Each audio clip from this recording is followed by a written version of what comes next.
Probably the most common and most annoying question I get asked by people in the Rocket League community is for tips on things like how to air dribble, how to flip reset, how to ceiling shot, and other things like that. It's annoying because these are things I already have tutorials for on my channel, and you could have just easily looked it up in 5 seconds. But more importantly, it's something that's being asked by people who very clearly shouldn't be asking it. Just for fun, when people ask me this on my stream, I sometimes like to ask what their rank is before answering their question. Almost every single time, it's exactly what I expect.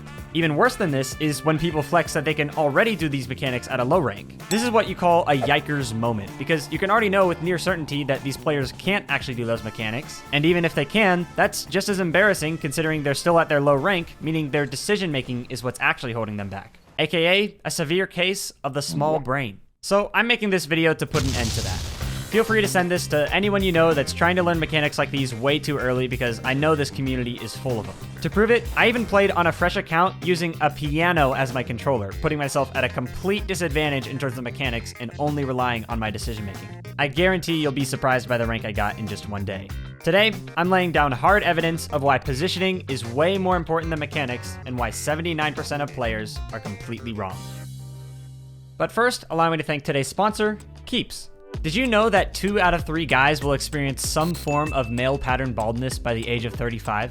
I didn't know that. It sounds crazy, but it's legit. That's so much more common than I originally thought. And the best way to prevent hair loss is to do something about it while you still have hair left. And that's where Keeps comes in. With Keeps, a licensed doctor will review your information online and recommend the right hair loss treatment plan for you. And your treatment is shipped directly to your door every 3 months. You can even message your Keeps doctor 24/7 with questions along the way and track your progress with Keeps progress tracking tool. If you watch my stream, you'd have definitely noticed that I started wearing hats more often recently, and it's nice when I don't feel like doing my hair, but I can tell you for sure it's not something I want to do every time I go out. Keeps will do everything they can to make sure that's not something you have to worry about at all. If you're ready to take action and prevent hair loss, head on over to keeps.com/Wayton or go to the link in the description for 50% off your first order. That's keeps.com/Wayton. Thanks again to Keeps for sponsoring the video. Now let's get back into it. The purpose of this entire video is to open your eyes to how bad your positioning really is. Even if you already think positioning is your strong suit, this video will open your eyes even more. To begin, and before I get into the results of me using a piano as my controller, I'd like to lay down the line here.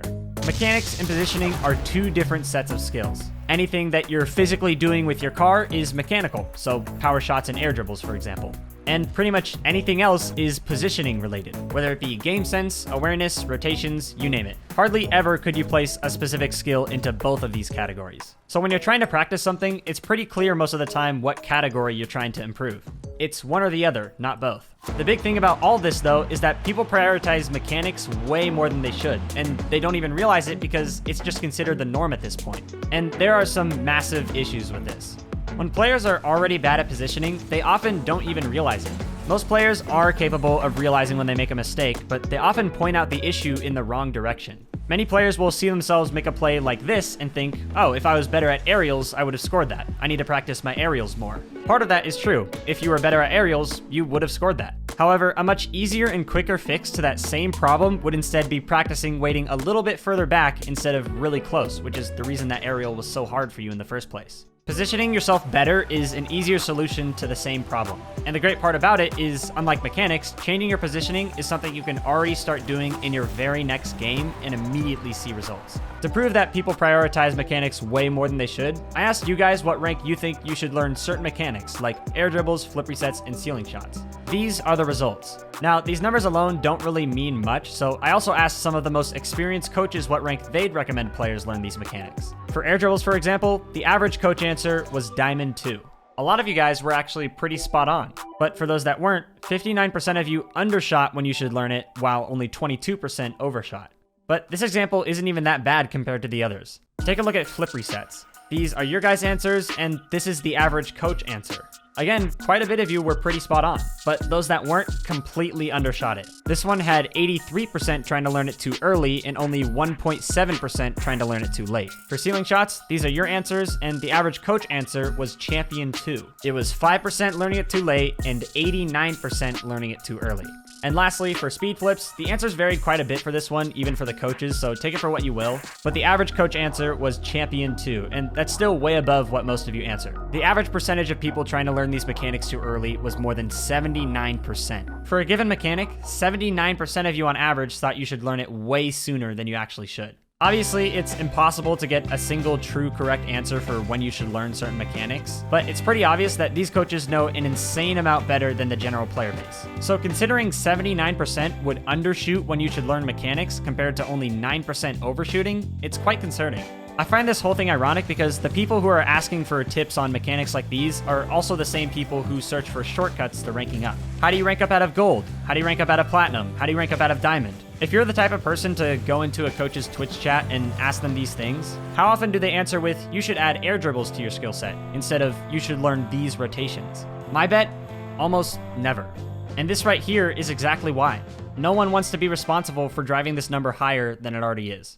My biggest issue with this sort of shortcut seeking personally is that there actually are some shortcuts to ranking up in Rocket League, depending on what you define it as. People just look in the complete wrong areas for them.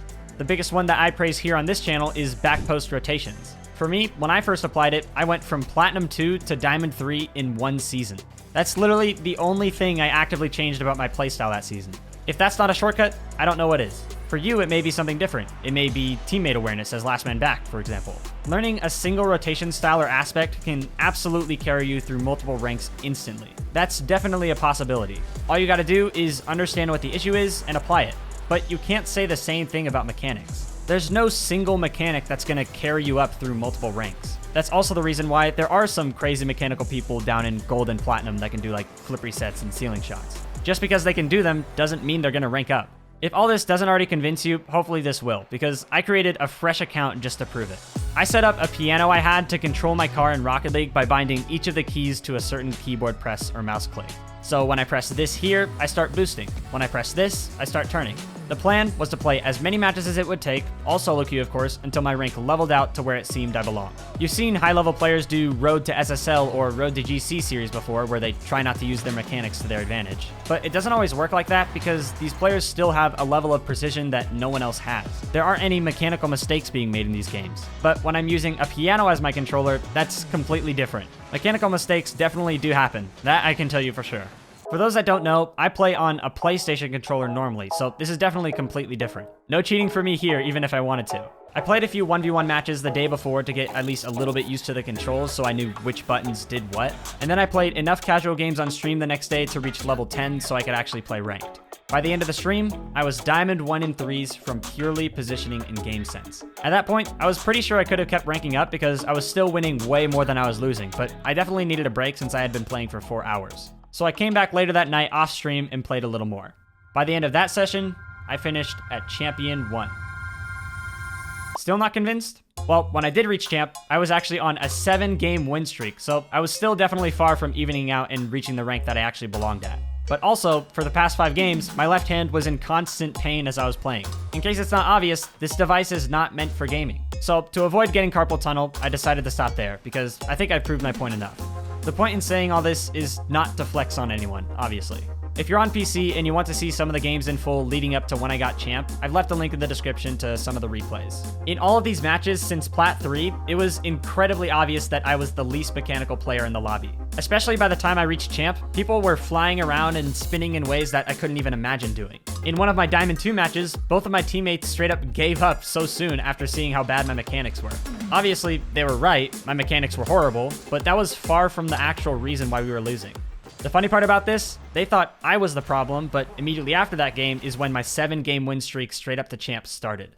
So please, if you think for a second that the reason you can't rank up to platinum, diamond, or even champ is because you can't air dribble, double tap, redirect, or whatever mechanic it may be, at least rethink it a little bit before turning into one of these guys. Take it from me, I got all the way to Champion 1 in one day with literally no mechanics. But anyway, that's it for me. Thanks for watching, and I'll see you next week.